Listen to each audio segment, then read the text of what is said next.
Bienvenidos a Caminantes Camino. Nos encontramos con René Guénon en Oriente y Occidente. Segunda parte, capítulo 4.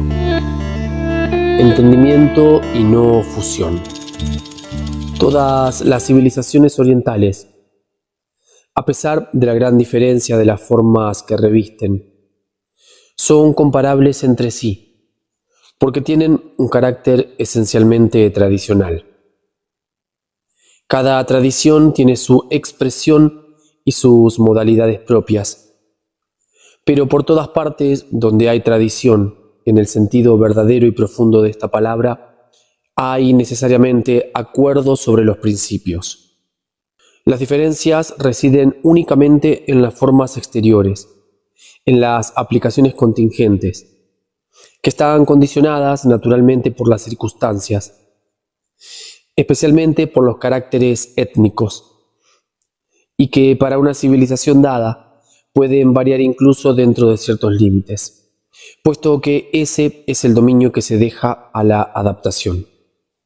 Pero allí donde ya no subsisten más que formas exteriores, que no traducen nada de un orden más profundo, ya no puede haber apenas más que diferencias en relación a las demás civilizaciones. Ya no hay acuerdo posible, puesto que ya no hay principios. Y es por esto por lo que la falta de vinculamiento efectivo a una tradición se nos aparece como la raíz misma de la desviación occidental. Así pues, declaramos formalmente que la meta esencial de la élite intelectual, si llega a constituirse algún día, deberá asignar a su actividad es el retorno de Occidente a una civilización tradicional. Y agregamos que, si ha habido alguna vez un desarrollo propiamente occidental en ese sentido, es la Edad Media la que nos ofrece el ejemplo de ello. De suerte que, en suma, no se trataría de copiar o de reconstituir pura y simplemente lo que existió en aquella época, cosa manifiestamente imposible, ya que pretendan lo que pretendan algunos, la historia no se repite y no hay en el mundo más que cosas análogas, pero no cosas idénticas, sino de inspirarse en ella para la adaptación necesitada por las circunstancias. Esto es, textualmente, lo que siempre hemos dicho, y es con esta intención como lo reproducimos en los mismos términos de los que ya nos hemos servido. Nota del autor. Introducción general al estudio de las doctrinas hindúes. Conclusión. Fin de la nota. Eso nos parece bastante claro como para no dejar lugar a ningún equívoco. No obstante, hay algunos que se han equivocado de la manera más singular y que han creído poder atribuirnos las intenciones más fantasiosas. Por ejemplo, la de querer restaurar algo comparable al sincretismo alejandrino. Volveremos sobre ello dentro de un momento. Pero precisaremos primero que cuando hablamos de la Edad Media, tenemos una vista sobre todo el período que se extiende desde el reinado de Carlomagno hasta comienzos del siglo XIV. Eso está bastante lejos de Alejandría. Es verdaderamente curioso que cuando afirmamos la unidad fundamental de todas las doctrinas tradicionales, se pueda deducir que de lo que se trata es de operar una fusión entre tradiciones diferentes y que no se caiga en la cuenta de que el acuerdo sobre los principios no supone de ninguna manera la uniformidad. ¿No vendrá eso también de ese defecto tan occidental, que es la incapacidad de ir más allá de las apariencias exteriores? Sea como sea, no nos parece inútil volver sobre esta cuestión e insistir más allá en ella, de modo que nuestras intenciones no sean más desnaturalizadas de esta manera. Y por lo demás, incluso al margen de esa consideración, la cosa no carece de interés. En razón de la universalidad de los principios, como ya lo hemos dicho, todas las doctrinas tradicionales son de esencia idéntica. No hay ni puede haber más que una metafísica, cualesquiera que sean las diversas maneras en que se exprese, en la medida en que es expresable, según el lenguaje que se tiene a disposición y que por lo demás no tiene nunca más que un papel de símbolo. Y si esto es así, es simplemente porque la verdad es una, y porque, siendo en sí misma absolutamente independiente de nuestras concepciones, se impone igualmente a todos aquellos que la comprenden. Por consiguiente, dos tradiciones verdaderas no pueden oponerse en ningún caso como contradictorias. Si hay doctrinas que son incompletas, sea que lo hayan sido siempre o que se haya perdido una parte de ellas, y que van más o menos lejos, por eso no es menos cierto que, hasta el punto donde se detienen esas doctrinas, el acuerdo con las demás subsiste, aunque sus representantes actuales no tengan ya conciencia de ello. Para todo lo que está más allá, no podría tratarse ni de acuerdo ni de desacuerdo. Pero únicamente el espíritu de sistema podría contestar la existencia de ese más allá. Y salvo esta negación partidista que se parece mucho a la que son habituales en el espíritu moderno, todo lo que puede hacer la doctrina que está incompleta es reconocerse incompetente al respecto de lo que rebasa. En todo caso, si se encontrara una contradicción aparente entre dos tradiciones, sería menester concluir de ello, no que una es verdadera y que la otra es falsa, sino que hay al menos una que no se comprende más que imperfectamente. Y al examinar las cosas más de cerca, se caería en la cuenta de que había efectivamente uno de esos errores de interpretación, a los que las diferencias de expresión pueden dar lugar muy fácilmente cuando no se está suficientemente habituado. En cuanto a nosotros, debemos decir que, de hecho, no encontramos tales contradicciones, mientras que, por el contrario, vemos aparecer muy claramente bajo las formas más diversas la unidad doctrinal esencial. Lo que nos sorprende es que aquellos que plantean en principio la existencia de una tradición primordial única, común a toda la humanidad en sus orígenes, no vean las consecuencias que están implícitas en esta afirmación o que no sepan sacarlas, y que a veces se obstinen tanto como los demás en descubrir oposiciones que son puramente imaginarias. No hablamos, bien entendido, más que de las doctrinas puramente tradicionales, ortodoxas si se quiere, y hay medios para reconocer sin ningún error posible estas doctrinas entre todas las demás, como los hay también para determinar el grado exacto de comprensión al que corresponde una doctrina cualquiera. Pero no es de eso de lo que se trata al presente. Para resumir nuestro pensamiento en algunas palabras, podemos decir esto: toda verdad es excluyente del error, no de otra verdad, o para expresarnos mejor, de otro aspecto de la verdad. Y lo repetimos: todo otro exclusivismo que no sea este no es más que espíritu de sistema, incompatible con la comprensión de los principios universales. El acuerdo, que descansa esencialmente sobre los principios, no puede ser verdaderamente consciente más que para las doctrinas que encierran al menos una parte de metafísica o de intelectualidad pura. No lo es para aquellas que están limitadas estrictamente a una forma particular, como por ejemplo a la forma religiosa. No obstante, este acuerdo no existe menos realmente en parecido caso, en el sentido de que las verdades teológicas pueden ser consideradas como una traducción, a un punto de vista especial, de algunas verdades metafísicas. Pero para hacer aparecer este acuerdo es menester efectuar entonces la transposición que restituya a esas verdades su sentido más profundo. Y el metafísico es el único que puede hacerlo, porque se coloca más allá de todas las formas particulares y de todos los puntos de vista especiales. La metafísica y la religión no están y no estarán nunca sobre el mismo plano. De eso resulta que una doctrina puramente metafísica y una doctrina religiosa no pueden ni hacerse la competencia ni entrar en conflicto, puesto que sus dominios son claramente diferentes. Pero por otra parte, de eso resulta también que la existencia de una doctrina únicamente religiosa es insuficiente para permitir establecer un entendimiento profundo como el que tenemos en vista cuando hablamos del acercamiento intelectual de Oriente y de Occidente. Es por esto por lo que hemos insistido sobre la necesidad de cumplir, en primer lugar, un trabajo de orden metafísico, y en que solo después de esto la tradición religiosa de Occidente, revivificada y restaurada en su plenitud, podría devenir utilizable para este fin, gracias a la adición del elemento interior que le falta actualmente, pero que puede venir muy bien a superponerse a ella sin que se cambie nada exteriormente.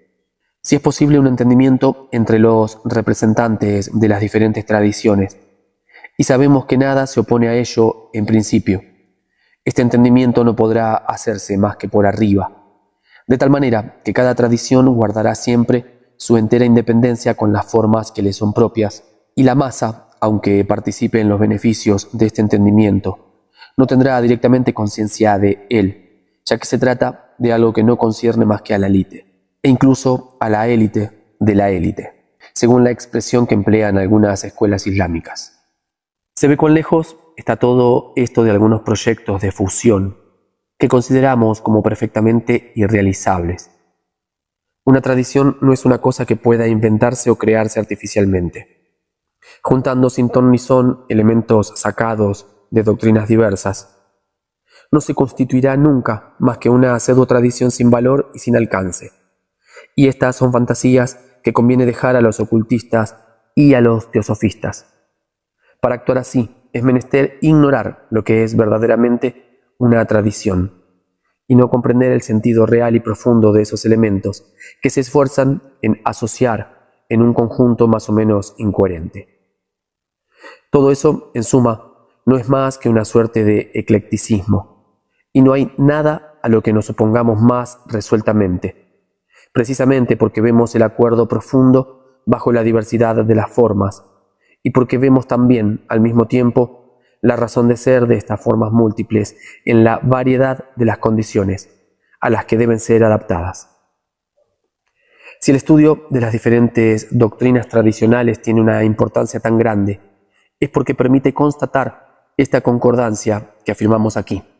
Pero no podría tratarse de sacar de este estudio una doctrina nueva, lo que, lejos de estar en conformidad con el espíritu tradicional, le sería absolutamente contrario. Sin duda, cuando faltan los elementos de un cierto orden, como es el caso en el occidente actual, para todo lo que es puramente metafísica, es menester buscarlos en otra parte, es decir, allí donde se encuentran. Pero es menester no olvidar que la metafísica es esencialmente universal, de suerte que no es la misma cosa que si se tratara de elementos que se refieren a un orden particular. Además, la expresión oriental no habría podido ser asimilada nunca más que por la élite, que seguidamente debería ser obra de adaptación, y el conocimiento de las doctrinas de Oriente permitiría, por un empleo juicioso de la analogía, restaurar la tradición occidental misma en su integralidad, de la misma manera que puede permitir comprender las civilizaciones desaparecidas. Estos dos casos son completamente comparables, puesto que es menester admitir que, en su mayor parte, la tradición occidental está perdida en la actualidad. Allí donde consideramos una síntesis de orden trascendente como el único punto de partida posible de todas las realizaciones ulteriores, algunos se imaginan que no puede tratarse más que de un sincretismo, más o menos confuso. Sin embargo, se trata de cosas que no tienen nada en común, que no tienen la menor relación entre sí. Asimismo, hay quienes no pueden oír pronunciar la palabra esoterismo, de la que se convendrá que no abusamos, sin pensar inmediatamente en el ocultismo o en otras cosas del mismo género, en las que no hay ningún rastro de verdadero esoterismo.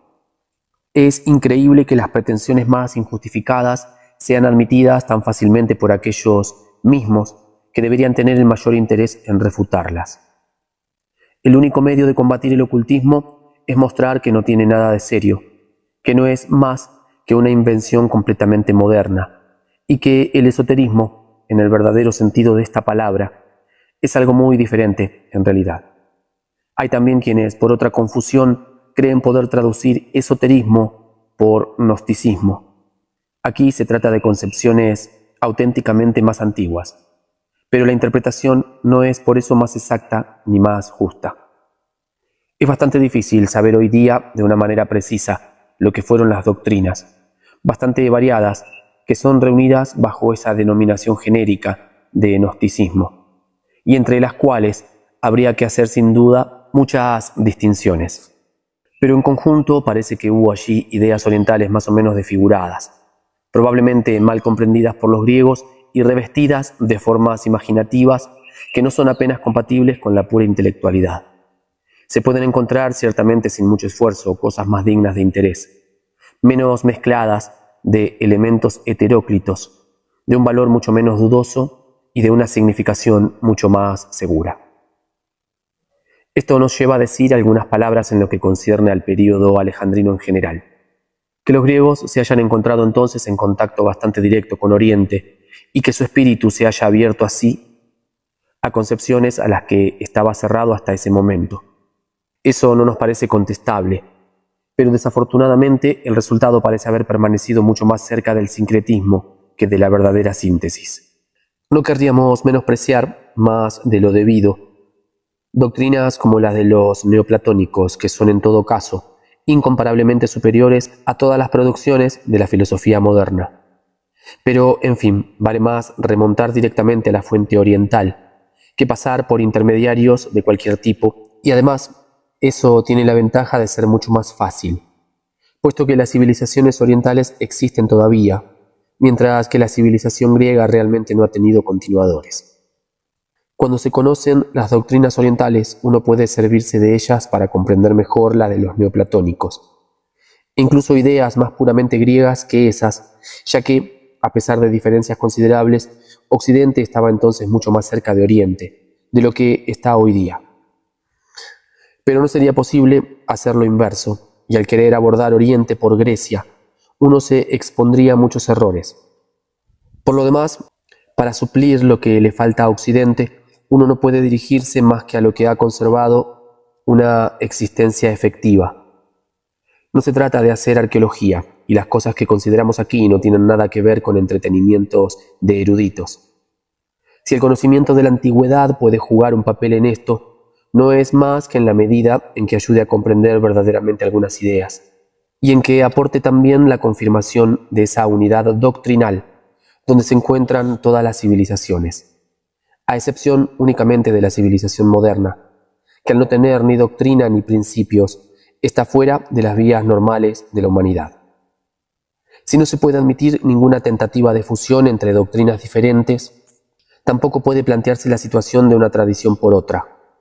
No solo la multiplicidad de las formas tradicionales no tiene ningún inconveniente, sino que tiene al contrario ventajas muy ciertas. Aunque estas formas son plenamente equivalentes en el fondo, cada una de ellas tiene su razón de ser, aunque solo sea porque es más apropiada que toda otra a las condiciones de un medio dado. La tendencia a uniformizarlo todo procede, como ya lo hemos dicho, de los prejuicios igualitarios. Así pues, querer aplicarla aquí sería hacer al espíritu moderno una concesión que, incluso involuntaria, por eso no sería menos real, y que no podría tener más que consecuencias deplorables. Solo si Occidente se mostrara definitivamente impotente para volver a una civilización normal, podría serle impuesta una tradición extraña. Pero entonces no habría fusión, puesto que ya no subsistiría nada de específicamente occidental.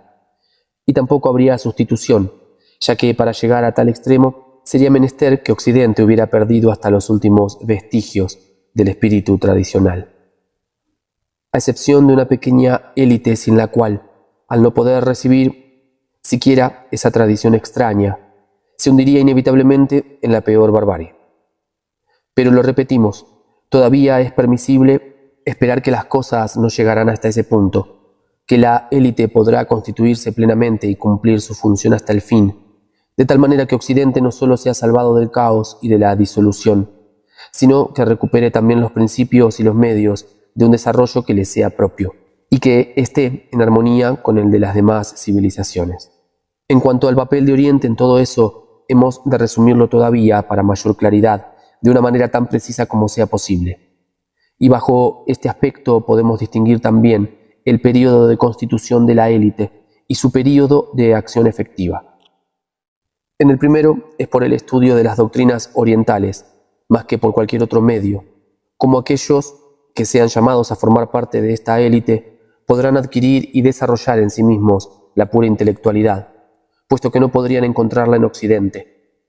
Y solo de esta manera igualmente podrán aprender lo que es, en sus diversos elementos, una civilización tradicional, ya que un conocimiento tan directo como sea posible es el único válido en parecido caso, a exclusión de todo saber simplemente libresco, que por sí mismo no es utilizable para la meta que consideramos. Así como ya lo hemos explicado, para que el estudio de las doctrinas orientales sea lo que debe ser, es necesario que algunas individualidades sirvan de intermediarios entre los detentores de estas doctrinas y la élite occidental en formación. Por eso es por lo que hablamos para esta última, solo de un conocimiento tan directo como sea posible, y no absolutamente directo, para comenzar al menos. Pero a continuación, cuando se haya cumplido un primer trabajo de asimilación, nada se opondría a que la élite misma, puesto que es de ella de donde debería venir la iniciativa, haga llamada, de una manera más inmediata, a los representantes de las tradiciones orientales. Y estos, al encontrarse interesados en la suerte de Occidente por la presencia misma de esta élite, no dejarían de responder a esta llamada, ya que la única condición que exigen es la comprensión, y por lo demás, esta condición única es impuesta por la fuerza de las cosas. Podemos afirmar que no hemos visto nunca a ningún oriental persistir en encerrarse en su reserva habitual cuando se encuentra frente a alguien al que juzga susceptible de comprenderle. Es en el segundo período cuando el apoyo de los orientales podría manifestarse así efectivamente. Hemos dicho porque eso supondría la élite ya constituida, es decir, en suma, una organización occidental capaz de entrar en relaciones con las organizaciones orientales que trabajan en el orden intelectual puro y de recibir de éstas para su acción la ayuda que pueden procurar fuerzas acumuladas desde un tiempo inmemorial. En parecido caso, los orientales serán siempre, para los occidentales, guías y hermanos mayores. Pero Occidente, sin pretender tratar con ellos de igual a igual, por eso no merecerá menos que se le considere como una potencia autónoma, desde que posea una tal organización, y la repugnancia profunda de los orientales para todo lo que suena a proselitismo será una garantía suficiente para su independencia. Los orientales no tienen ningún interés en asimilar a Occidente, y siempre preferirán mucho más favorecer un desarrollo occidental conforme a los principios, por poca posibilidad que vean de ello. Esta posibilidad tienen que mostrarla precisamente aquellos que formarán parte de la élite, probando con su propio ejemplo que la decadencia intelectual de Occidente no es irremediable. Así pues, no se trata de imponer a Occidente una tradición oriental, cuyas formas no corresponden a su mentalidad, sino de restaurar una tradición occidental con la ayuda de Oriente. Ayuda indirecta primero, directa después. O si se quiere, inspiración en el primer período y apoyo efectivo en el segundo. Pero lo que no es posible para la generalidad de los occidentales debe serlo para la élite, para que ésta pueda realizar las adaptaciones necesarias. Es menester primero que haya penetrado y comprendido las formas tradicionales que existen en otras partes. Es menester también que vaya más allá de todas las formas, cualesquiera que sean, para aprender lo que constituye la esencia de toda tradición. Y es por eso por lo que cuando Occidente esté de nuevo en posesión de una civilización regular y tradicional, el papel de la élite deberá proseguir aún. Será entonces aquello por lo que la civilización occidental comunicará de una manera permanente con las demás civilizaciones, ya que una tal comunicación no puede establecerse y mantenerse más que por lo que hay de más elevado en cada una de ellas. Para no ser simplemente accidental, supone la presencia de hombres que estén en lo que les concierne, liberados de toda forma particular, que tengan la plena conciencia de lo que hay detrás de las formas y que colocándose en el dominio de los principios más trascendentes, puedan participar indistintamente en todas las tradiciones. En otros términos, es menester que Occidente llegue finalmente a tener representantes en lo que se designa simbólicamente como el centro del mundo, o por cualquier otra expresión equivalente, lo que no debe entenderse literalmente como indicando un lugar determinado, cualquiera que pueda ser. Pero aquí se trata de cosas demasiado lejanas, demasiado inaccesibles al presente y sin duda por mucho tiempo todavía, como para que pueda ser verdaderamente útil insistir en ello. Ahora bien, puesto que para despertar la intelectualidad occidental es menester comenzar por el estudio de las doctrinas de Oriente, y hablamos de un estudio verdadero y profundo, con todo lo que éste conlleva en cuanto al desarrollo personal de aquellos que se entreguen a él, y no de un estudio exterior y superficial a la manera de los orientalistas. Debemos indicar los motivos por los que conviene, de una manera general, dirigirse a tales de esas doctrinas preferentemente a todas las demás. En efecto, uno podría preguntarse por qué tomamos como punto de apoyo principal a la India antes que a la China, o también por qué no consideramos como más ventajoso basarnos sobre lo que está más cerca de Occidente, es decir, sobre el lado esotérico de la doctrina islámica. Por lo demás, nos limitaremos a considerar estas tres grandes divisiones de Oriente. Todo lo demás es, o de menor importancia, o como las doctrinas tibetanas, tan ignorado por los europeos que sería muy difícil hablarles de ello de una manera inteligible, antes de que hayan comprendido cosas menos totalmente extrañas a su manera habitual de pensar. En lo que concierne a la China, hay razones similares para no dedicarse a ella en primer lugar. Las formas por las que se expresan sus doctrinas están verdaderamente muy lejos de la mentalidad occidental, y los métodos de enseñanza que allí se usan son como para desalentar prontamente a los mejor dotados de los europeos. Bien poco numerosos serían aquellos que podrían resistir un trabajo emprendido según semejantes métodos. Y si hay que considerar ciertamente en todo caso una selección muy rigurosa, es menester, no obstante, evitar tanto como sea posible la dificultad que no dependan más que de las contingencias y que provengan más bien del temperamento inherente a la raza que de una falta real de facultades intelectuales. Las formas de expresión de las doctrinas hindúes, aunque son también extremadamente diferentes de todas aquellas a las que está habituado el pensamiento occidental, son relativamente más asimilables y reservan además amplias posibilidades de adaptación.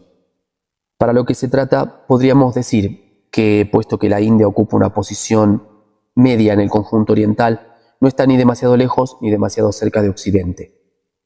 En efecto, si nos basáramos sobre aquello que está más cerca, habría también inconvenientes que, no por ser de un orden diferente de los que señalábamos hace un momento, serían menos graves, y quizás no habría muchas ventajas reales para compensarlos, ya que la civilización islámica es casi tan mal conocida por los occidentales como las civilizaciones más orientales, y sobre todo, su parte metafísica, que es la que nos interesa aquí, se les escapa enteramente. Es cierto que esta civilización islámica, con sus dos aspectos esotérico y exotérico, y con la forma religiosa que reviste este último, es la que más se parece a lo que sería una civilización tradicional occidental. Pero la presencia misma de esta forma religiosa, por la que el Islam se relaciona en cierto modo con Occidente, corre el riesgo de despertar algunas susceptibilidades, que por poco justificadas que sean en el fondo, no carecerían de peligro. Aquellos que son incapaces de distinguir entre los diferentes dominios creerían falsamente en una concurrencia sobre el terreno religioso.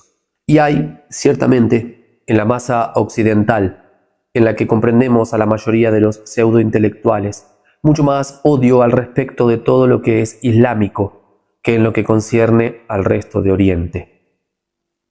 El miedo participa en buena medida en los móviles de ese odio, y este estado de espíritu no se debe más que a la incomprensión.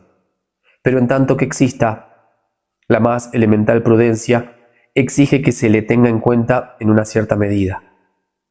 La élite, en vía de constitución, tendrá que hacer mucho para vencer la hostilidad con la que chocará forzosamente por diversos lados, sin aumentarla inútilmente, dando lugar a falsas suposiciones que la necedad y la malevolencia combinadas no dejarán de atribuirle.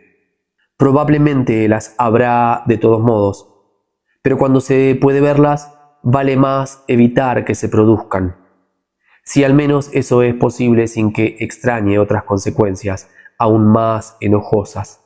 Es por esta razón por la que no nos parece oportuno apoyarse principalmente sobre el esoterismo islámico. Pero naturalmente eso no impide que ese esoterismo, siendo de esencia propiamente metafísica, ofrezca el equivalente de lo que se encuentra en las demás doctrinas. Así pues, lo repetimos, en todo esto no se trata más que de una simple cuestión de oportunidad, que no se plantea sino porque conviene colocarse en las condiciones más favorables y que no pone en juego a los principios mismos. Por lo demás, si tomamos la doctrina hindú como centro del estudio de qué se trata, eso no quiere decir que entendamos referirnos a ella exclusivamente. Al contrario, importa destacar en su ocasión y cada vez que las circunstancias se presten a ello, la concordancia y la equivalencia de todas las doctrinas metafísicas. Es menester mostrar que, bajo expresiones diversas, hay concepciones que son idénticas, porque corresponden a la misma verdad. Hay incluso a veces analogías tanto más sorprendentes, cuanto que recaen sobre puntos muy particulares, y también una cierta comunidad de símbolos entre tradiciones diferentes. Se trata de cosas sobre las que no se podría atraer demasiado la atención, y no es hacer sincretismo o fusión, constatar estas semejanzas reales, esta suerte de paralelismo que existe entre todas las civilizaciones provistas de un carácter tradicional, y que no puede sorprender más que a los hombres que no creen en ninguna verdad trascendente, a la vez exterior y superior a las concepciones humanas. Por nuestra parte, no pensamos que civilizaciones como las de la India y de la China hayan debido comunicarse necesariamente entre sí de una manera directa en el curso de su desarrollo. Eso no impide que, al lado de diferencias muy claras que se explican por las condiciones étnicas y otras, presenten similitudes destacables. Y no hablamos aquí del orden metafísico, donde la equivalencia es siempre perfecta y absoluta, sino de las aplicaciones al orden de las contingencias. Naturalmente, es menester reservar siempre lo que puede pertenecer a la tradición primordial, pero siendo ésta, por definición, anterior al desarrollo especial de las civilizaciones en cuestión. Su existencia no les quita nada de su independencia.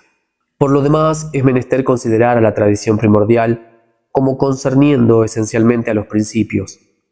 Ahora bien, sobre este terreno, ha habido siempre una cierta comunicación permanente, establecida desde el interior y por arriba, así como lo indicábamos hace un momento.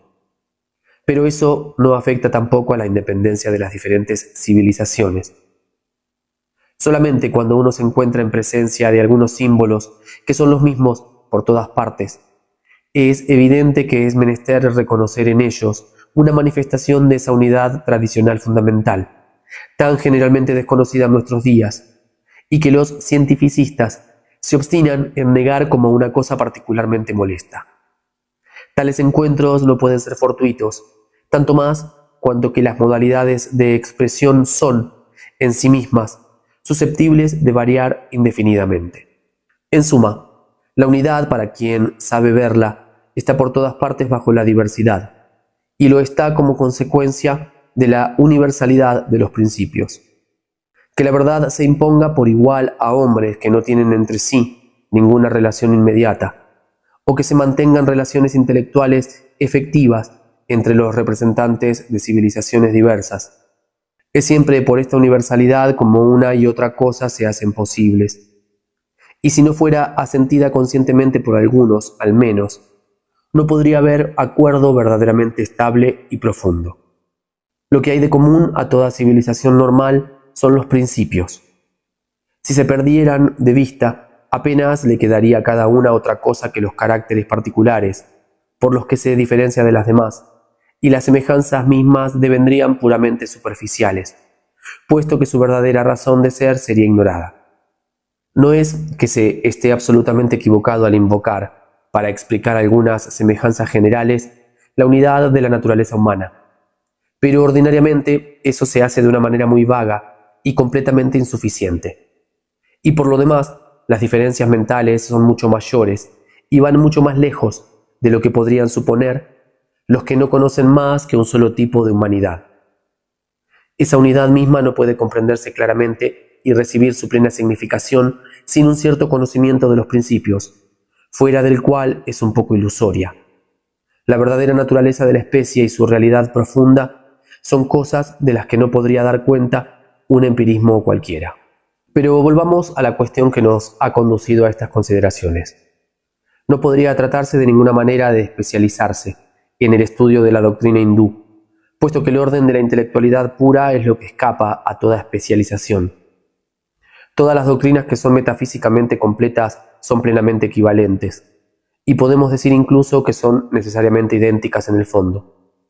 Así pues, no hay más que preguntarse cuál es la que presenta las mayores ventajas en cuanto a la exposición, y pensamos que de una manera general es la doctrina hindú. Es por eso, y solo por eso, por lo que la tomamos como base. No obstante, si ocurre que algunos puntos son tratados por otras doctrinas bajo una forma que nos parezca más asimilable, evidentemente no hay ningún inconveniente en recurrir a ella. Esto es también un medio de hacer manifiesta esa concordancia de la que acabamos de hablar. Iremos más lejos.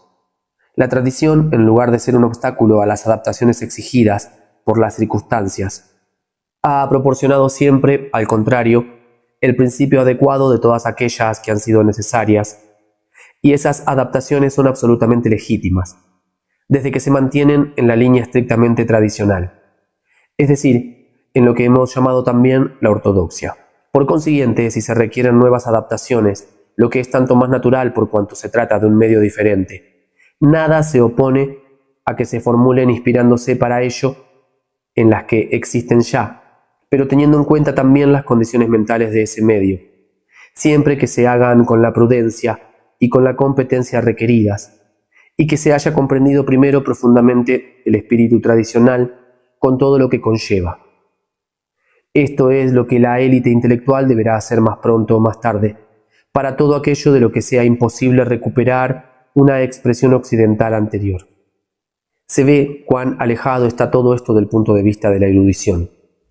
La proveniencia de una idea no nos interesa en sí misma, ya que esa idea, desde que es verdadera, es independiente de los hombres que la han expresado bajo tal o cual forma.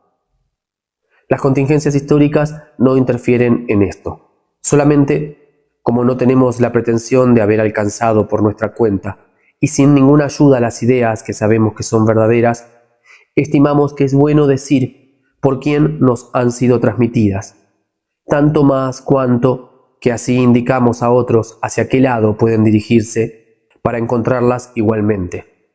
Y de hecho, es a los orientales exclusivamente a quienes debemos estas ideas. En cuanto a la cuestión de la antigüedad, si no se considera más que históricamente, no tiene tampoco ningún interés capital.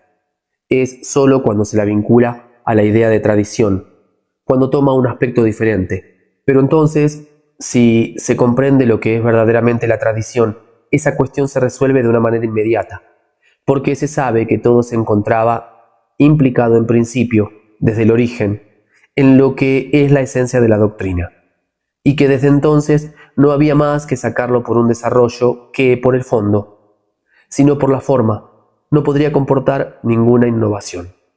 Sin duda, una certeza de este género no es apenas comunicable, pero si algunos la poseen, ¿por qué otros no llegarían también a ella por su propia cuenta? Sobre todo si se les proporcionan los medios para ello en toda la medida en que pueden serlo.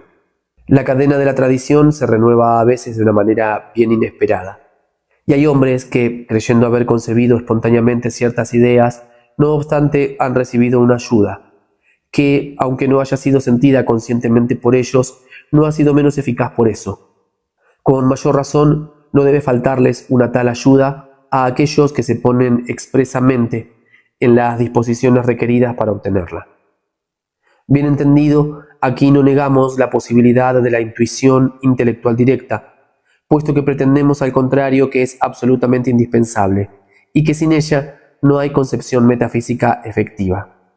Pero es menester estar preparado para ella, y cualesquiera que sean las facultades latentes de un individuo, dudamos que pueda desarrollarlas solo por los medios.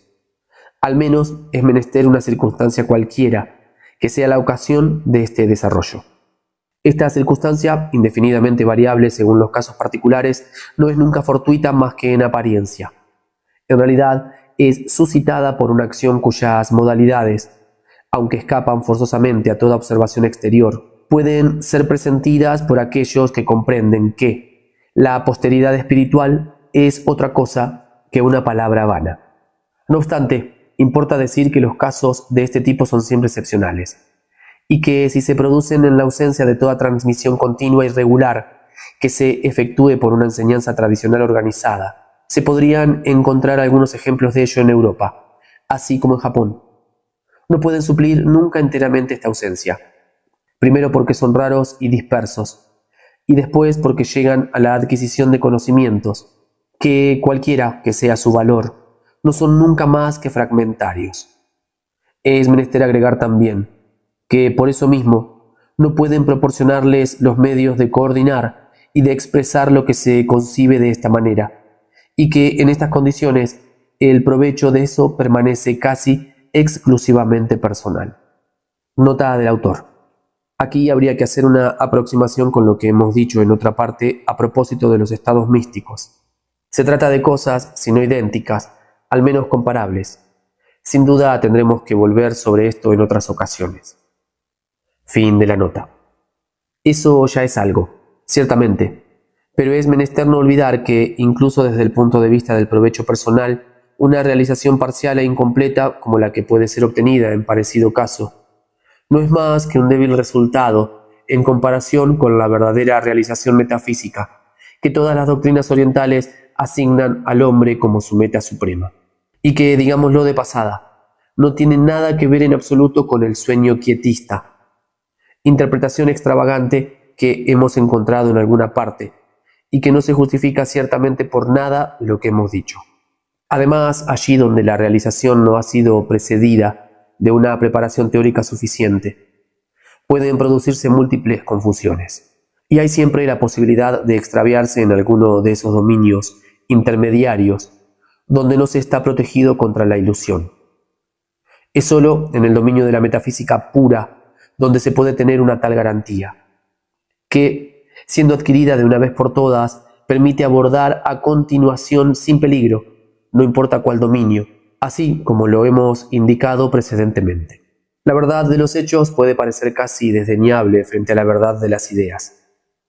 No obstante, incluso en el orden de las contingencias hay grados que observar, y hay una manera de considerar las cosas, vinculándolas a los principios, que les confiere una importancia completamente distinta de la que tienen por sí mismas.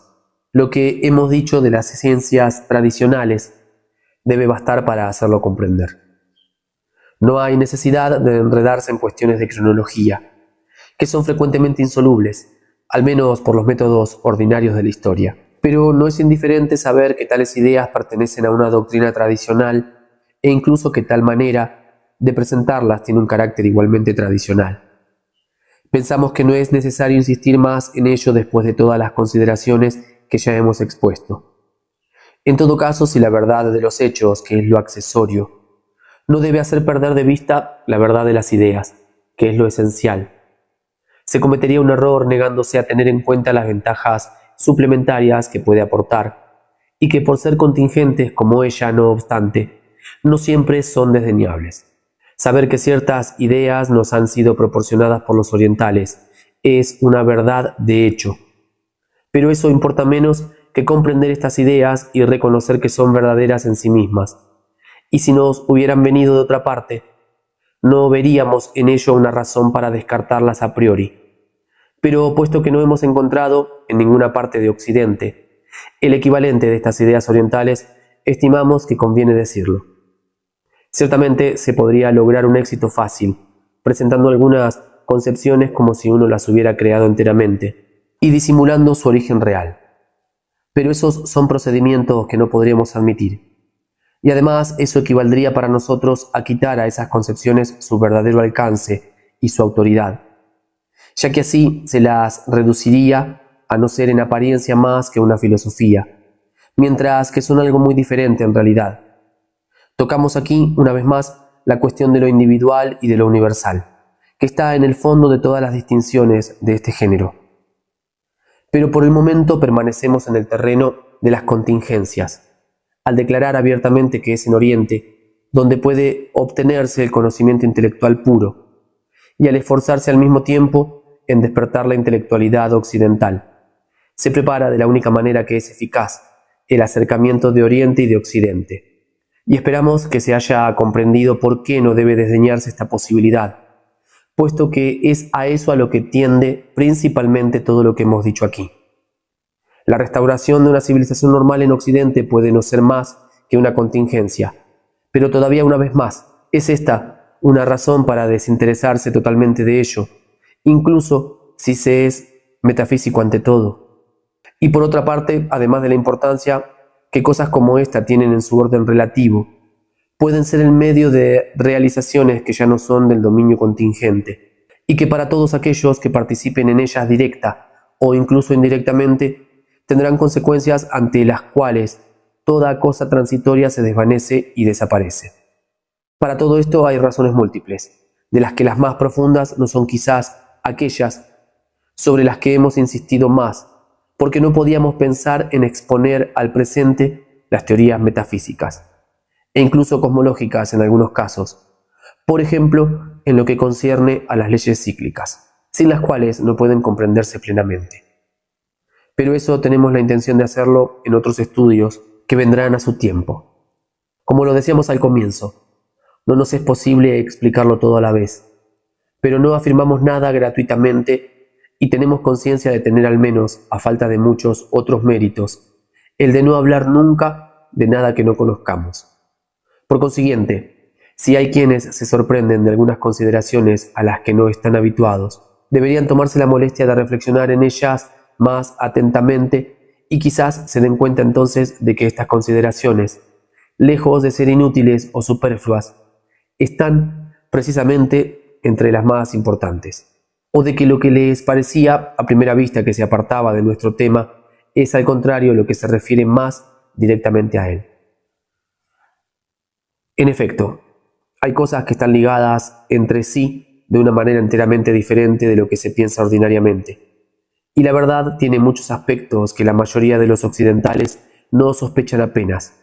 Así pues, en esta ocasión, temeríamos más bien que parezca que limitamos demasiado las cosas por la expresión que les damos que el hecho de dejar entrever posibilidades vastísimas. Final de la lectura de este capítulo. Nos damos próxima cita para encontrarnos a abrir página de la conclusión. Un gran abrazo.